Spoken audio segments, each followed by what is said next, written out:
6 horizontally opposed pistons hustling up and down their respective cylinders at the rate of up to 9,000 RPM. All that work is propelling the brand new 2022 992 generation Porsche 911 GT3. This is the latest iteration of the latest generation of the iconic sports car from Stuttgart, and it is epic. But it's also a touch ironic, because those aforementioned cylinders are nestled in a largely carryover engine from the 991 generation 2019 Porsche Speedster. That one right there. Oof. Man, that thing is pretty. Power output remains the same as the 2019 open-top stunner, peaking at 502 horsepower and 346 pound-feet of torque. Furthermore, those numbers only best the last generation GT3 by 9 horsepower and 7 pound-feet respectively. Not a big jump. But Porsche claims to have further optimized the engine with new pistons and a dry sump oil lubrication system with 7 suction stages for quick return to the external oil tank. That means the engine will remain well lubricated even at sustained high energy loads, which is a good thing. Just as you could in 2018, you can choose between a 7-speed PDK dual clutch transmission or a 6-speed manual, which then sends the power onto the rear wheels. Porsche claims 0 to 60 is but 3.2 seconds away, and the 2022 GT3 will reach a top speed of 197 miles an hour. Aside from powertrain, we see big departures from the last generation model. Most notably, Porsche installed a double wishbone suspension onto the front axle, replacing the struts used by other 911 models. Struts were also used on the outgoing GT3 and GT3 RS as well.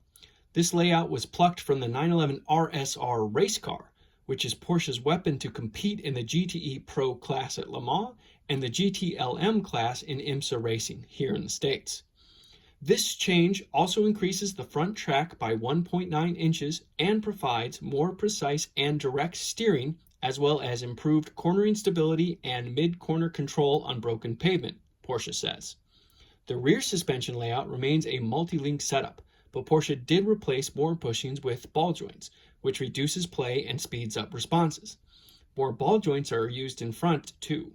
To emphasize the point, Porsche states that the GT3 shares exactly 0 suspension parts with the current 992 generation Carrera models. With all that ability to accelerate and corner, Porsche wants to make sure you can stop, too.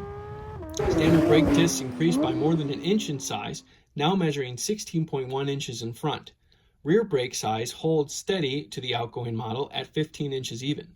Both front and rear discs are well over an inch thick and ventilated. And, yes, you can get Porsche ceramic composite brakes as an option. They measure 16.1 inches in front and 15.4 inches in back. But true track rats will stick with the iron rotors. After all, brakes are a wearable item, and do you want to spend an extra few grand after you wear through your discs? Which you'll do on a regular basis, I hope. I mean, seriously, if you're lucky enough to get your hands on one of these machines, you better properly use it. Anyway, the wheels surrounding these brakes are 20 inches in diameter in front and 21 inches in back. The wheels are also wider, 9.5 inches in front and even 12 inches in back. And they wear wider rubber too. Front tires are 255/35 ZR20s, and rear tires are NHRA-worthy 315/30 ZR21s. That means you have a total of nearly 25 inches of rear tire to grind against the pavement. There is also an optional street-legal track tire available for the GT3 that was only offered on the RS for the last generation. With them installed and an expert behind the wheel, the new GT3 is capable of lapping the green hell, otherwise known as the Nordschleife of the Nürburgring, in under 7 minutes, though just barely, as the timer stopped at 6 minutes 59.9 seconds. That's 17 seconds faster than the last model, and probably largely thanks to the epic track tire.